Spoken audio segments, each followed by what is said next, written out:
Habaragani, welcome to the International Civil Rights Center and Museum's fourth night of Kwanzaa. We hope that you have been enjoying our lecture series so far and enjoying the Kwanzaa celebrations that are taking place in and around your city, your community where you live. I want to say that tonight's speaker is an entrepreneur speaking on a principle that has to do with economics. Tonight we have Mr. Gerry MCants, president of MCants LLC. He is a business consultant who assists clients in transforming their business and vision strategies by providing them with supportive, experience-driven guidance. With a sound background in business analysis, Mr. MCants is passionate about providing facilitation and consultation for companies, governmental agencies, and nonprofits. He is a trusted authority on enhancing minority women-owned business enterprises, minority business enterprises, and historically underutilized business programs.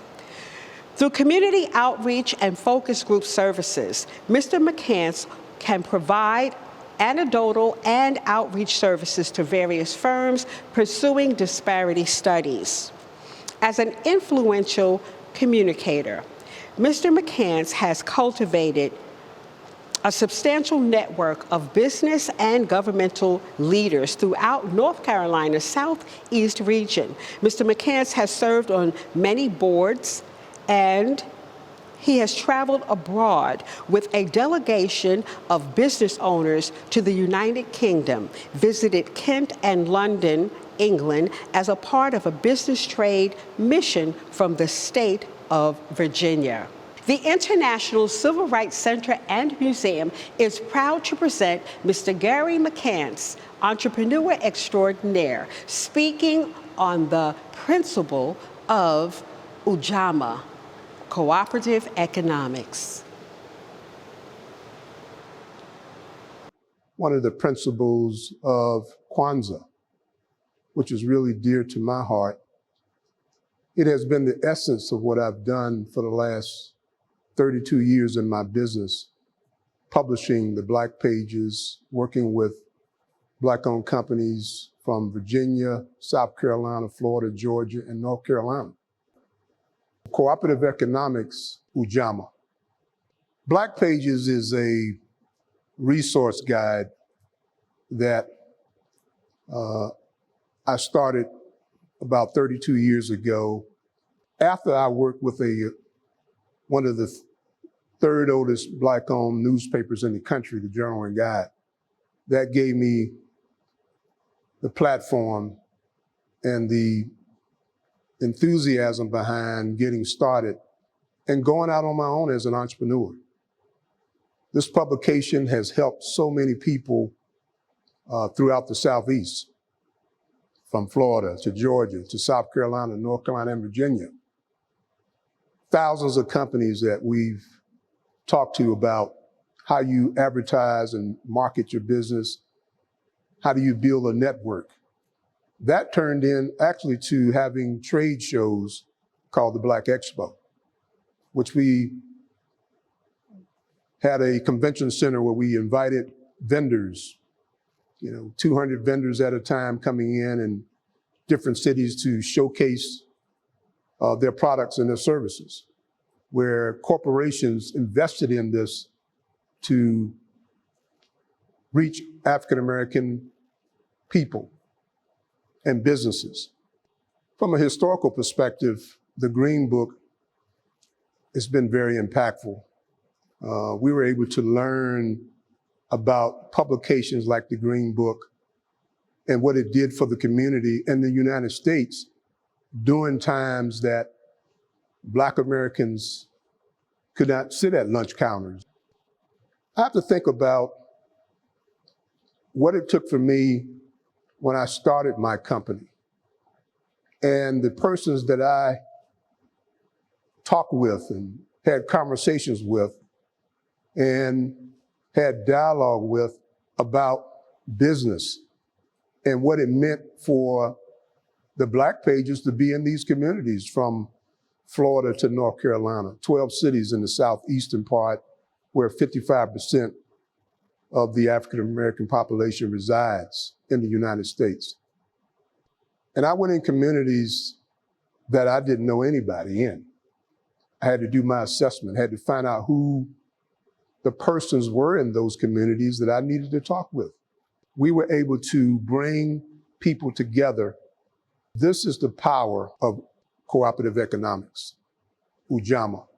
I think before we can really get into the details about cooperative economics, we gotta assess our community to determine what do we have, particularly like East Greensboro, a community that's 70% African American, has several hundred Black-owned companies located in that area, and generates about $243 million.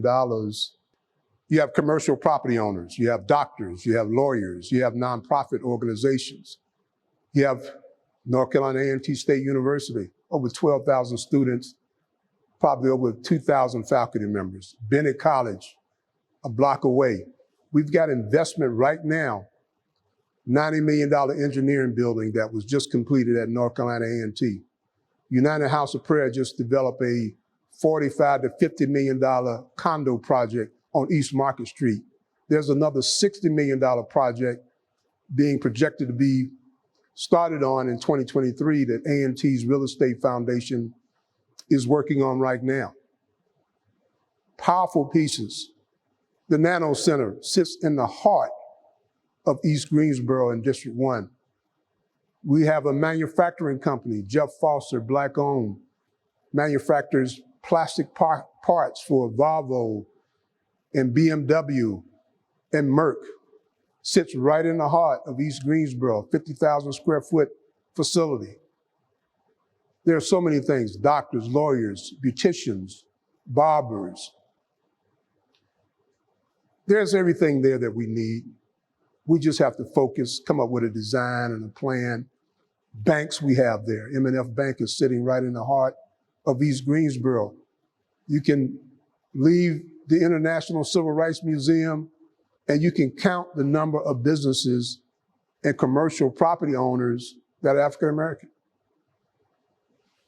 Restaurants, just, it's immense. So much that we have to offer, so much power, so many young people, and also technology. We can't forget about that. This is a virtual world now, and we have to think about that, how that's going to impact the future of our young people. On a larger level, African Americans have a purchasing power of about $1.7 trillion nationally. Nationally, $1.7 trillion. We have to be able to mobilize that buying power and that spending that can impact so many communities across America. Ujamaa rings loud and clear when it comes to investments, when it comes to legislation that can impact companies and people in communities that so dearly need resources. And it also mobilizes people in the community. I mean, you got to think about it. We have issues that we have to deal with on a daily basis, whether it's poverty, whether it's crime, whatever the case may be. In order to mitigate some of that, we have to have an economic platform to do that. And also have collaborative efforts in order to make sure that the resources and the incomes and the revenue is distributed fairly in these communities. It's very difficult when you have to watch things from afar, particularly if you don't live in certain areas that really understand the whole idea behind Ujamaa and cooperative economics. I learned that, 32 years of it. 32 years of talking to business owners, Black-owned companies, to CEOs of public companies, sitting in boardrooms, talking about how we can make a significant impact in these communities. How can we grow these communities? How can we eliminate poverty? How can we grow jobs, tax dollars? When you talk to elected officials, when it comes to the phrase Ujamaa, we have to get them to understand what that means for a community that so desperately needs investments, so desperately needs to eliminate crime, so desperately needs to create affordable housing, so desperately needs to eliminate food deserts. So many things that go on that can bring us together to have the conversation when it comes to economic empowerment, economic justice. So cooperative economics is something that we have to practice every day. Sometimes it's difficult if you don't have a plan. And I think part of the purpose of that is to really educate people about how to be self-sufficient, how to compete in a capitalistic society, how to create jobs, how to build communities, how to come up with a plan. You know, one of the concerns in the community is that we shouldn't accept money outside of the community when it comes to Black-owned companies. That's not going to happen. Now, we can enhance investment in Black-owned companies, but if you close off the borders, you can't trade outside of that circle.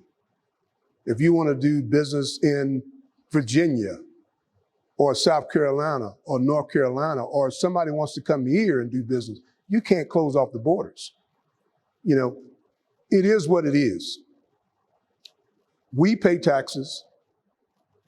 This is a municipality, just like the school system and just like the county. We invest in the system, and that's a shared investment through taxes. And many companies have gotten wealthy off of contract opportunities through the government. Let's be real. One of the largest facilitators of contract opportunities for businesses is the federal government.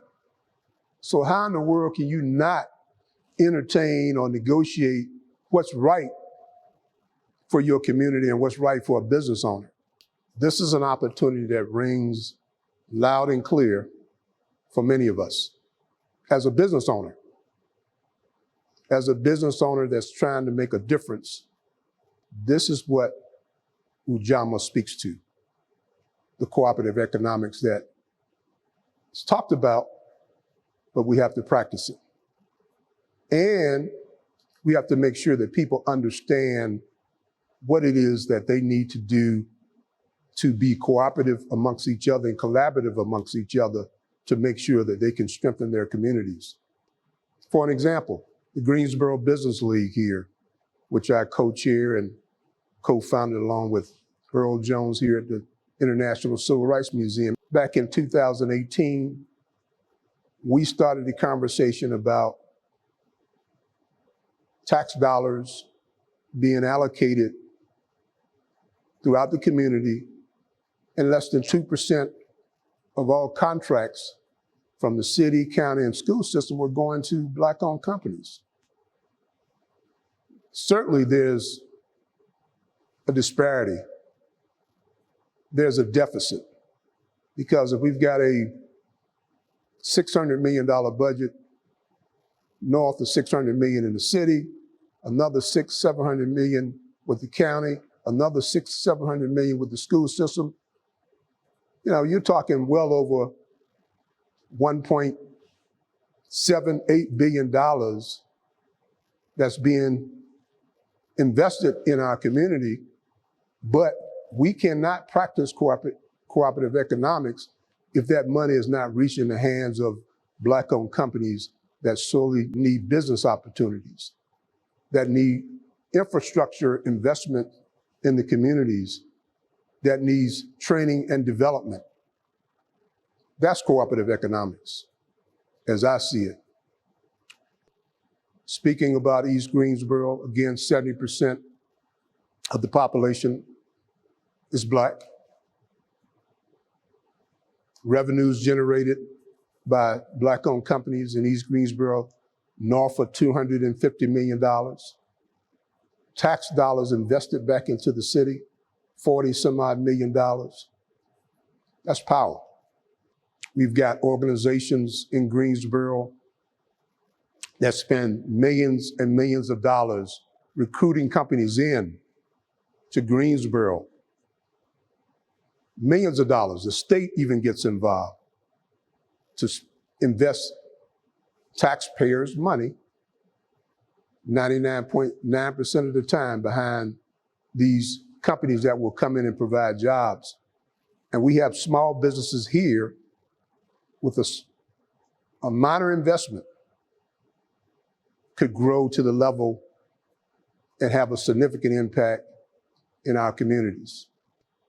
That's my mission, that's my vision, to create this ecosystem where companies are doing business every day. We're investing in the community, we're investing in companies, we're trading with each other, we're competing internationally. We have to do that. We have to identify trade partners where we can grow and develop businesses and invite people in that see this region as a potential to do business and grow business and create opportunities. Cooperative economics. My stepmother, my mother was, she instilled so much into me as a child before she passed. And I wrote my father a letter that I was going to be an entrepreneur. She said, "You remember you wrote this letter back in the late 80s that you were going to be an entrepreneur?" I said, "Yes." And that's exactly what I did. If I decide to do something and I put enough thought behind it, I'll get it done. And I think that's the kind of drive that we need to have, that it can be done, it can be accomplished. And you don't need somebody to tell you that you need to move forward. Put it on paper, visualize it, and just make it happen. The power of what we're talking about is in the mind. It's not in the product, it's in what you think and how you visualize you want your community and your business community to look like. It starts with a vision. We thank you for joining us this evening on the principle of Ujamaa. The expertise of Mr. Gerry MCants brought it from concept to something that is applicable in our everyday lives within our community. We are inviting you once again to join us for tomorrow evening's lecture with Cheryl Harry, speaking on the principle of NIA, purpose.